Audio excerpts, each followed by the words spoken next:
గత 15 రోజులుగా తనకు ఫోన్ల ద్వారా హత్య బెదిరింపులు వస్తున్నందున తనకు రక్షణ కల్పించాలని నటుడు ఎమ్మెల్యే కరుణాస్ చెన్నై నగర పోలీసులకు విజ్ఞప్తి చేశారు. ఈ మేరకు ఆయన గురువారం పోలీస్ కమిషనర్ను కలుసుకొని విజ్ఞాపన పత్రాన్ని అందజేశారు.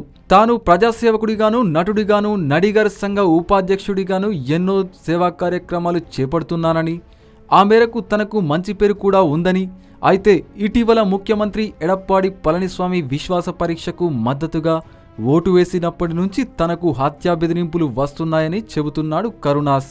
ఇంకా కరుణాస్ మాట్లాడుతూ తనకు రాజకీయ జన్మ ఇచ్చింది దివంగత జయలలితేనని, అందువల్ల ఆమె పార్టీకే తాను విశ్వాసంగా ఉంటానన్నారు. ఇందులో భాగంగానే ఎడప్పాడి ప్రభుత్వానికి అండగా నిలిచిందన్నారు. అన్నా డీఎంకేను విడగొట్టేందుకు, ప్రభుత్వాన్ని కూల్చేందుకు కొంతమంది కుట్ర పన్నారని, ఇందులో తాను పావును కాదలుచుకోలేదని కరుణాస్ ఈ సందర్భంగా చెప్పుకుంటున్నారు.